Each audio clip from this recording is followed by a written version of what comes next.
Assalamualaikum warahmatullahi wabarakatuh.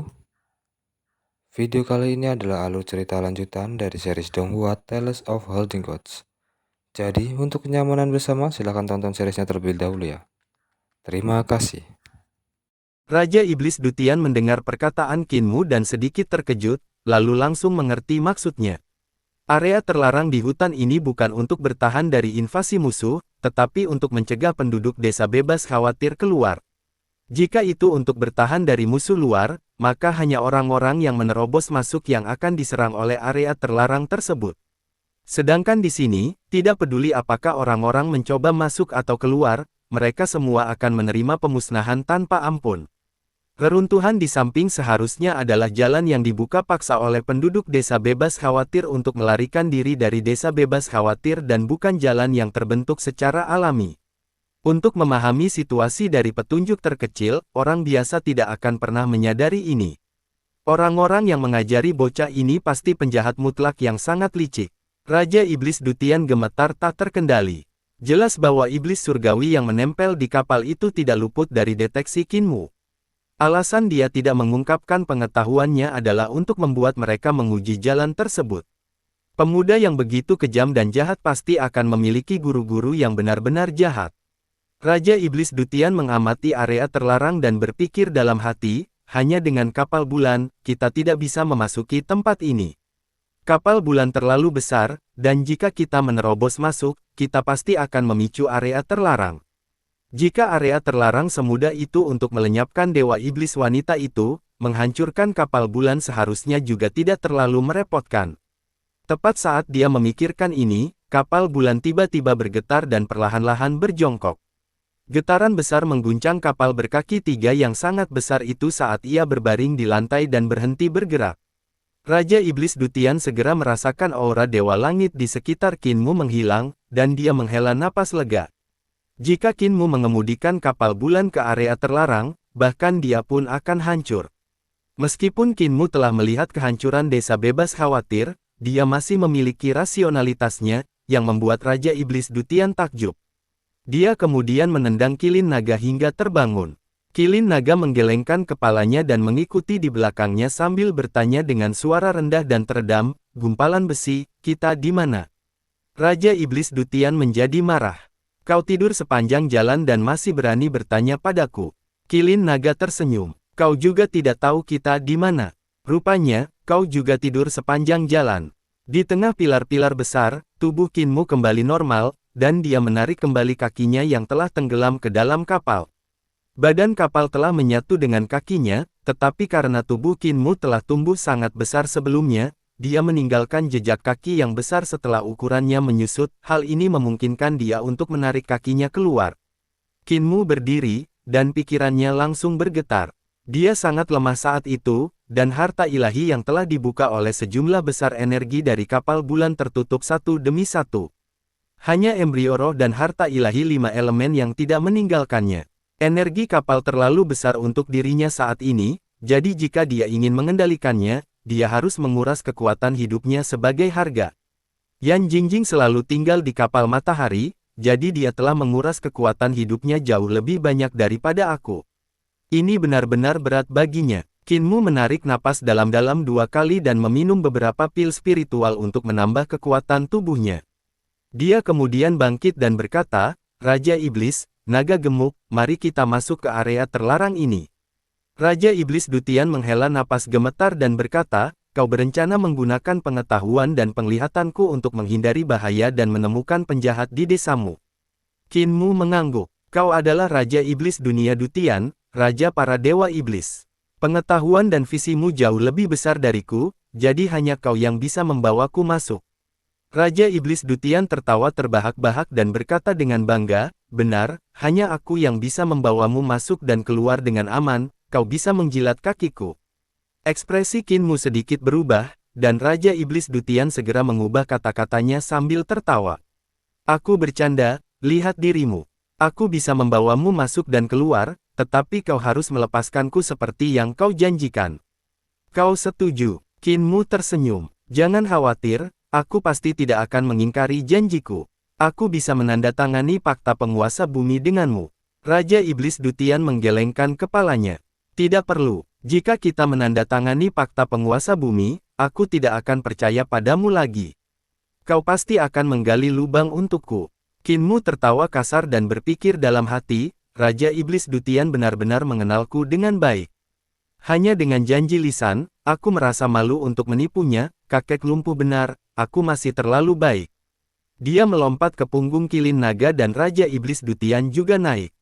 Awan api tumbuh di bawah kaki Kilin Naga, dan mereka perlahan turun ke tanah.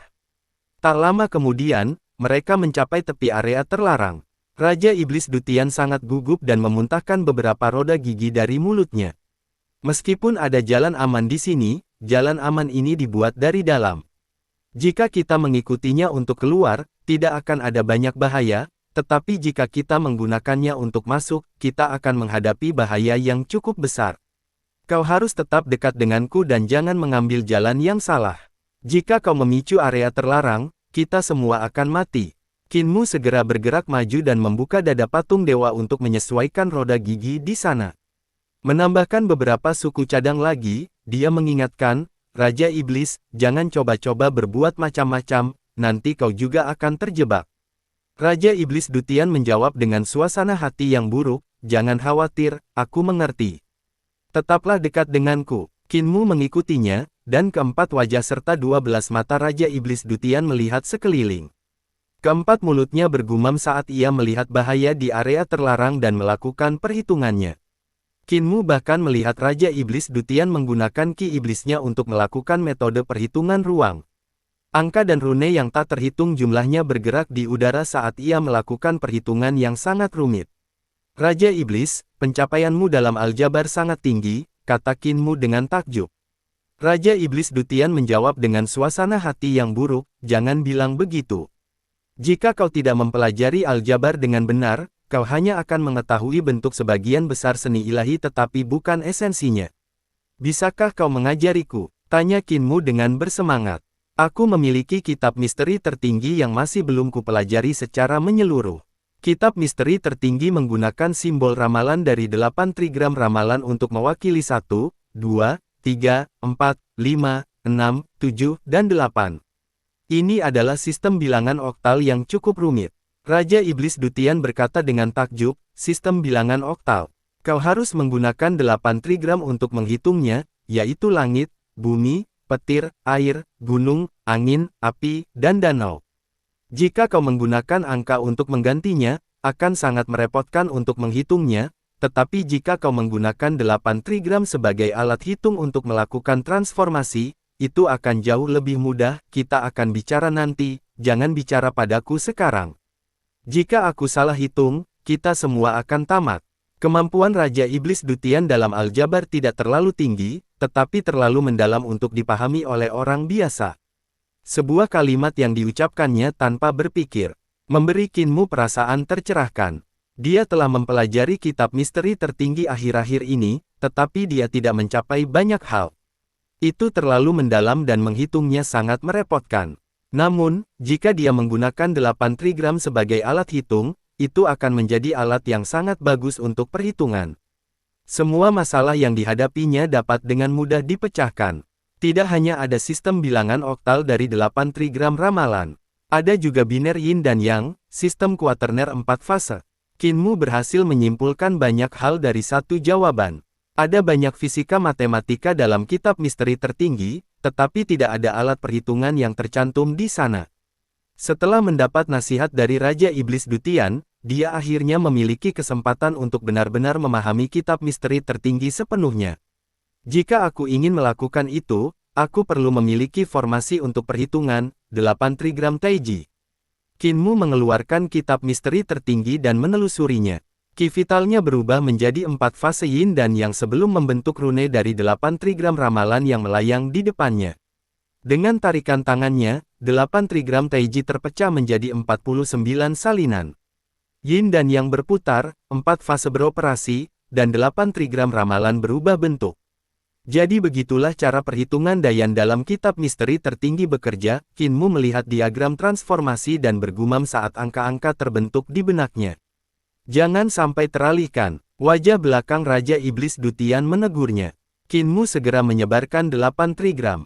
Dengan Raja Iblis Dutian memimpin jalan, dia menganggap dirinya aman. Raja Iblis Dutian adalah penguasa dunia Dutian, jadi pengetahuan dan visinya jauh melampaui Kinmu. Meskipun dia tidak memiliki kemampuan untuk menembus batasan di area terlarang ini, menghindarinya bukanlah hal yang sulit baginya. Selain itu, batasan di sepanjang jalan telah ditembus oleh orang-orang dari dalam. Kepala desa dan yang lainnya juga telah menembus batasan dengan paksa, jadi perjalanan relatif aman. Dalam sekejap, mereka sampai di reruntuhan pertama dan Kinmu berhenti. Tempat ini adalah sebuah desa dengan hanya 4 rumah tangga. Panci, mangkuk, dan kompor semuanya masih ada di sini, tetapi tidak ada seorang pun yang tinggal di sini lagi. Kinmu melihat 11 kuburan, tetapi tidak ada batu nisan yang didirikan. Kuburan tanah kuning itu besar, tetapi dia tidak melihat petunjuk siapa yang dimakamkan di dalamnya. Tempat ini aman, kata Raja Iblis Dutian. Kinmu berjalan ke desa dan melihat sekeliling. Tiba-tiba, hatinya bergetar ketika dia melihat sebuah buaian di salah satu rumah tangga. Ada juga kuda kayu dan beberapa pakaian bayi di tempat tidur yang tampak sangat halus. Di dada salah satu pakaian itu terdapat tulisan, Qin yang dijahit. Kinmu mengeluarkan liontin giok yang juga bertuliskan Qin. Pemuda itu memejamkan matanya untuk waktu yang lama. Tidak ada air mata di matanya ketika dia membukanya, karena air mata itu sudah lama mengering. Apakah ini rumahku? Dia berjalan melewati kompor dapur dan melihat panci-panci yang tergantung di atasnya, mangkuk-mangkuk yang tertutup di atas meja. Ia ingin menemukan lebih banyak barang, untuk mendapatkan lebih banyak informasi, tetapi tidak ada petunjuk lagi. Ia sampai di pintu dan tiba-tiba membeku. Ia berdiri di sana tanpa suara. Ada kata, "Si", yang ditempel di pintu. Meskipun tidak ada angin dan hujan di sini, perjalanan waktu telah memudarkan tulisan tangan itu. Kata, "Si", ini berarti bahwa pemilik rumah ini telah menikah. Mereka menikah tepat di area terlarang ini. Kuda kayu kecil di halaman ini pasti telah disiapkan untuk anak yang belum lahir oleh pemilik rumah ini. Pakaian halus itu pasti juga telah dijahit untuk anak itu. Sudah waktunya pergi, Raja Iblis Dutian mendesaknya. Setelah ini selesai, aku akan kembali. Aku tak mau tinggal sehari pun lagi di dunia sialanmu itu. Kinmu menenangkan emosinya dan terus berjalan lebih dalam ke area terlarang bersamanya. 4 jam kemudian, mereka sampai di reruntuhan lain. Ini adalah kota kecil dengan sekitar 100 rumah tangga. Di luar reruntuhan, terdapat deretan kuburan. Kinmu berjalan berkeliling dan melihat ada sekolah di kota itu, jadi seharusnya ada pemuda yang belajar ilmu di sini. Dahulu kala, tempat ini seharusnya ramai dengan orang-orang yang datang dan pergi. Bahkan dengan adanya area terlarang yang sangat berbahaya di luarnya, tempat ini seharusnya penuh dengan kehidupan. Namun di desa berikutnya, hanya tersisa 4 rumah tangga. Mereka terus maju, dan reruntuhan ketiga adalah sebuah kota. Potongan-potongan besar senjata spiritual yang hancur berserakan di tanah di sini. Jika ini dijual di Kekaisaran Perdamaian Abadi, seseorang pasti akan menjadi orang terkaya di dunia, tetapi di sini mereka hanya tergeletak di mana-mana. Ayo kita lanjutkan, kata Kinmu dengan sungguh-sungguh. Kita akan mati. Suara marah nenek Si terdengar dari kejauhan. Dasar orang tua, kalian bahkan berhasil menipu wanita tua ini dan membuatnya mati bersama kalian. Di ujung hutan, ekspresi Blaine menjadi muram. Ia menyandarkan diri pada tongkatnya untuk beristirahat sementara Bacar mengayunkan pisaunya. Di sekitar mereka terdapat ruang berlapis yang terus berubah dengan cara yang aneh. Ruang ini berlapis, dan setiap kali berubah, pemandangannya pun akan ikut berubah. Terkadang berupa hutan yang luas, dan terkadang berupa gurun yang sangat panas. Terkadang berupa ombak yang meluap ke langit, dan terkadang berupa bintang-bintang dari angkasa yang terbang ke wajah mereka. Setiap kali berubah, hukum pembatasan yang berbeda akan muncul. Ketika kekuatan pembatasan ilahi yang tersembunyi di ruang itu aktif, Bacar harus melawannya. Bacar berteriak marah, "Blaine, nenek, pinggangku hampir patah. Apakah kalian berdua sudah selesai beristirahat?" Blaine menghela napas. "Aku sudah tua dan tulangku tidak seperti dulu, biarkan aku beristirahat sebentar lagi. Aku juga tidak jauh lebih muda darimu," kata Bacar dengan marah. Lagi pula, tubuh bagian bawahku baru saja disambung kembali dan tidak sekuat dulu. Jika aku harus terus bertarung, tubuh bagian atas dan bawahku akan terpisah dan kalian bisa melihatnya. Kata Blaine perlahan, nenek masih muda, biarkan dia yang mengambil alih. Sebuah suara tua keluar dari mulut nenek Si dan mencibir, meskipun aku sangat kuat, tubuh istriku tidak tahan lagi. Istri, biarkan aku mengambil alih tubuhmu. Pergi, kata nenek Si dengan marah. Ekspresi Butcher dan Blaine berubah aneh. Penyakit nenek Si semakin parah. Setelah dia menemukan mereka dan mereka berulang kali menghadapi bahaya, Li Tianxing sering melompat keluar dan mengambil alih tubuhnya. Benih iblis semakin kuat. Nenek Si akan digantikan oleh Li Tianxing cepat atau lambat. Perubahan ruang di sekitar mereka seperti dewa yang melempar dadu. Setiap sisi dadu mewakili batasan ilahi, dan mereka berada di dalam dadu itu. Di sisi mana dadu itu mendarat, batasan ilahi di sisi itu akan aktif. Namun, ini bukan dadu 6 sisi, melainkan dadu yang memiliki 108 sisi. Kini mereka mendarat di sisi bintang, dan tanah di bawah kaki mereka menghilang saat lingkungan sekitar berubah menjadi langit berbintang yang tak terbatas. Tidak ada apapun di atas mereka dan tidak ada tanah di bawah mereka. Bintang-bintang yang berkelap-kelip bukanlah bintang sungguhan, melainkan cermin. Tiba-tiba, cahaya dari bintang-bintang itu berkumpul dan menyinari ketiganya dengan dengungan. Butcher berteriak dan menebas cahaya ilahi yang menakutkan itu dengan jurus Every Cloud has a silver lining, setiap awan memiliki sisi baik.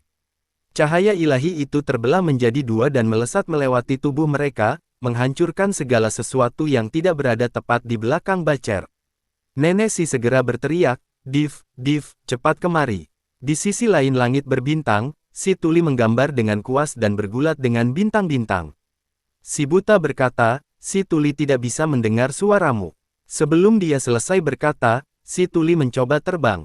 Cahaya bintang tiba-tiba menerpanya, dan dia terlempar, menghilang entah kemana. Tukang jagal, istirahatlah sebentar, sekarang giliranku. Suara Li Tianxing terdengar dari mulut nenek Si. Si Tugal segera mundur, dan nenek Si maju. Tubuhnya mengalirkan kitab suci iblis surgawi pendidikan agung dan dengan hati-hati mengamati perubahan ruang di sekitar mereka. Bukan hanya mereka bertiga yang terjebak di ruang berlapis. Si Tuli, Ma Tua, dan Si Lumpuh juga terjebak, tetapi mereka berada di sisi dadu yang berbeda, yang menyulitkan mereka untuk berkumpul kembali. Ketika nenek Si datang dan melihat si buta dan yang lainnya terjebak di dalam, dia mencoba untuk mengurai batasan ini. Tetapi yang mengejutkannya, dia juga ikut terjebak. Kemudian, Si Tuli menemukan jalan ke sini dan juga mencoba untuk menyelesaikan batasan ini tetapi malah tersapu masuk. Batasan ruang ini memiliki 108 batasan ilahi, tetapi administrasi pusat yang mengoperasikan formasi ini tidak berada di dalam 108 sisi ini. Si buta berdiri, dan mata pikiran dewanya setajam cermin saat ia melihat ke segala arah. Tubuh kita berada di dalam dadu dewa. Ma Tua dan Si Lumpuh berada di sisi lain, tetapi mereka terkadang masih mendarat di sisi yang sama.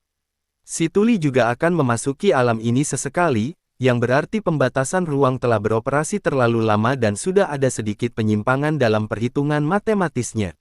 Dia melakukan beberapa perhitungan mental, dan alisnya tiba-tiba terangkat. Dewa yang meletakkan pembatasan ruang ini hanya menghitung hingga pecahan desimal Sunsi, dia tidak menghitung hingga desimal terkecil. Setelah pembatasan ilahi ini beroperasi untuk jangka waktu tertentu, ia akan runtuh dengan sendirinya.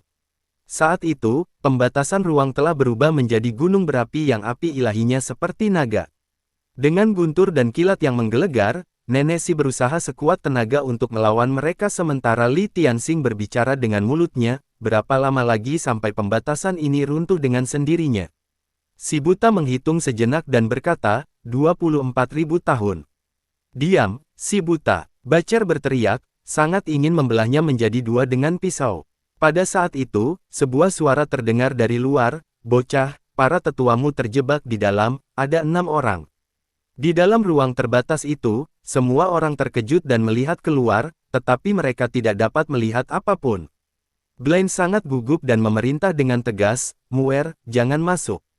Kau tidak memiliki kekuatan untuk menahan batasan ilahi. Suara Kinmu terdengar dari luar, Raja Iblis, apakah kau punya cara untuk menyelamatkan mereka?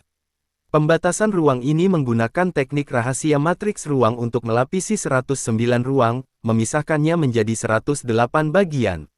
Mungkin terlihat seperti ada 108 bagian, tetapi sebenarnya ada 109. Suara itu kemudian melanjutkan, namun, dewa yang meletakkan teknik rahasia matriks ruang ini seharusnya mengambil jalan pintas dan tidak menghitung sampai ke desimal terkecil, itulah sebabnya beberapa kekurangan masih ada. Teknik rahasia ini akan runtuh secara otomatis setelah beroperasi selama 24.000 tahun, tetapi jika seseorang berhasil menemukan ruang ke-109, seharusnya tidak sulit untuk menyelesaikannya. Beri aku waktu sebentar untuk menghitung. Di dalam pembatasan ruang, Nenek Si, tukang daging, dan yang lainnya saling memandang. Orang di samping Kinmu sungguh luar biasa, mampu melihat keajaiban pembatasan ini hanya dengan sekali pandang. Dia jauh lebih dapat diandalkan daripada si buta. Setelah beberapa saat, suara itu berbicara lagi, apakah kau punya harta karun yang tidak kau gunakan? Sesuatu yang cukup padat sehingga aku bisa melemparkannya ke ruang ke-109. Jika benda padat memasuki tempat itu akan seperti objek tambahan yang muncul di roda gigi operasi, secara otomatis menyumbatnya. Formasi ini kemudian akan terpecahkan dengan sendirinya. Kinmu kemudian berkata, aku mengambil ini di Istana Emas Roland, apakah berguna? Harta karun ini tidak buruk. Kau mengambil harta karun seperti ini, kau sungguh beruntung. Pantas saja aku tidak bisa menipumu, keberuntunganmu luar biasa jadi bukan aku yang tidak mampu. Tepat saat dia mengatakan itu, Nenek Si dan yang lainnya melihat mutiara bercahaya terbang di depan mereka. Mutiara itu tumbuh semakin besar hingga tampak seperti ada gunung dan sungai di dalamnya. Seolah-olah ada dunia lengkap di dalam mutiara itu dengan pegunungan yang megah dan air terjun yang tak berujung. Mutiara bercahaya itu melesat melintasi cakrawala, telah menjadi objek yang sangat besar. Langit melingkar itu memiliki gunung dan sungai yang menghilang dalam sekejap. Hati-hati, ketika pembatasan itu terurai, akan sedikit mengerikan, suara dari luar memperingatkan. Tepat setelah dia selesai berbicara, getaran hebat tiba-tiba datang dari kedalaman ruang angkasa. Lapisan ruang angkasa runtuh satu demi satu, sementara tanah, air, api, dan angin mengalir deras dengan ganas, menyapu segalanya. Kekuatan pembatasan ilahi di setiap lapisan ruang angkasa retak, dan energi mengerikan menyembur ke segala arah. Orang-orang yang berada di dalam pembatasan itu segera membangkitkan ki vital mereka untuk melakukan metode pertahanan terkuat mereka untuk melawan energi dahsyat ini. Untungnya bagi mereka, energi ini tidak diarahkan kepada mereka tetapi hanya menyembur ke segala arah, sehingga mereka masih bisa mengatasinya. Jika itu diarahkan kepada mereka, mereka pasti sudah hancur berkeping-keping. Kinmu berdiri di depan bagian hutan yang tiba-tiba berubah menjadi abu. Gelombang kejut yang dahsyat menyapu ke segala arah dan mengubah semua pohon menjadi bubuk halus. Gedebuk, gedebuk, gedebuk, gedebuk. 4 sosok muncul entah dari mana dan jatuh dengan keras ke tanah, menciptakan lubang di bawah mereka. Kinmu menggelengkan kepalanya. Sudah tua sekali, namun masih saja mengkhawatirkan orang. Si lumpuh, minggir. Suara si tuli terdengar dari atas saat tetua itu jatuh terbalik dari langit. Di bawahnya, si lumpuh mendengus saat si tuli menabraknya. Di udara, aura Buddha bersinar terang saat seorang Buddha besar turun. Mata air emas mengalir keluar dari tanah dan bunga teratai mekar di dalamnya. Buddha besar itu meletakkan kakinya dan melangkah ke atas bunga teratai. Bunga teratai dan mata air emas menghilang, dan Buddha besar itu lenyap, berubah menjadi seorang tetua berbaju hijau. Dia tak lain adalah Matua dan meskipun pakaiannya sedikit compang camping, kondisinya jauh lebih baik daripada yang lain. Semua orang bangkit dan saling memandang, mereka sebenarnya selamat dan keluar dari tempat itu. Meskipun mereka semua menderita luka berat, tidak ada yang fatal. Semua orang mengangkat kepala untuk melihat Kinmu berdiri di kejauhan. Pemuda dari desa lansia cacat terus menggelengkan kepala dengan jijik melihat mereka semakin tidak dapat diandalkan seiring bertambahnya usia. Di depan Kinmu berdiri sesosok gumpalan besi yang angkuh. Dengan 8 lengannya di pinggang, dia seperti lentera dan memiliki tatapan yang mengharapkan mereka untuk memujanya. Di belakang Kinmu ada kilin naga yang gemuk seperti babi. Dia tampak seperti belum sepenuhnya bangun dari tidur dan lesu, tidak tertarik pada apapun. Muer, kenapa kau di sini? Nenek Si terkejut dan maju untuk mengamati Qin Mu. Setelah memeriksanya, dia menggerutu, beraninya kau menerobos masuk ke tempat berbahaya seperti ini. Kau terlalu berani, apakah kau terluka dimanapun? Nenek, menjauhlah darinya. Si buta maju, sedikit gugup saat dia menatap Qin Mu. Nenek Si agak tidak mampu mengendalikan benih iblis di hati daunnya. Dia kadang berwujud laki-laki dan kadang perempuan, dan kita tidak tahu kapan dia akan dikuasai oleh Li Tianxing. Hati-hati jangan sampai dia menyentuhmu. Sebuah suara tua keluar dari mulut Nenek Si yang dipenuhi sifat iblis. Jangan khawatir, dia adalah pemimpin sekte suci kita saat ini. Sebagai pemimpin sekte sebelumnya, tentu saja aku tidak akan menyentuhnya. Tiba-tiba, suara Nenek Si kembali menjadi perempuan. Li Tianxing, kembalilah. Si cacat maju dan mengamati Raja Iblis Dutian yang memiliki 8 lengan di pinggangnya. Muer, bongkahan besimu memang berguna. Siapa namanya lagi? Kata Matua, Raja Iblis Dutian. Jagal maju untuk melihat dan bertanya dengan curiga, dari mana kau mendapatkannya? Terakhir kali aku melihatmu, kau tidak memiliki orang besi ini. Dia masih cukup berguna. Jelek sekali, kata Tuli. Raja Iblis Dutian menjadi marah dan ingin meledak, tetapi Qin Mu dengan cepat menyela, ini Raja Iblis Dutian, penguasa tertinggi dunia Dutian yang telah kuundang untuk menyelamatkan kalian semua. Dia memiliki pencapaian yang sangat tinggi dalam batasan ilahi sehingga dia pasti dapat membawa kita ke tempat aman. Raja Iblis Dutian langsung merasa senang. Anak ini masih tahu apa yang harus dikatakan, meskipun niatnya sedikit jahat, metodenya sedikit kejam, hatinya sedikit terlalu berhati-hati. Di mana kepala desa? Tanya Qin Mu. Begitu pula kakek apoteker dan kakek bisu, apakah mereka sudah sampai di tempat ini? Si buta menggelengkan kepalanya. Penglihatanku bagus dan aku melihat jejak apoteker dan kepala desa, tetapi aku tidak melihat si bisu. Orang-orang lain mengangguk diam-diam. Nenek Si berkata, apoteker dan kepala desa seharusnya tidak menghadapi masalah karena mereka bersama, ada juga patriark dan tetua disiplin bersama mereka. Namun, kita belum melihat si bisu dan orang ini tidak pernah mengucapkan sepatah kata pun. Apapun yang dia rencanakan, dia tidak akan membagikannya kepada kita. Jika dia sendirian, kurasa dia akan kesulitan bertahan. Muer, tempat ini sangat berbahaya namun kau masih harus mencari jalan ke sini, kau pasti mengalami kesulitan. Qin Mu langsung marah. Kalian semua berkeliaran alih-alih pulang untuk tahun baru. Jika kalian tersesat, apa yang bisa kulakukan selain datang dan menemukan kalian? Raja Iblis, kau yang akan memimpin jalan. Dan kalian semua, berhenti berkeliaran. NN, sekelompok tetua mengangguk serentak.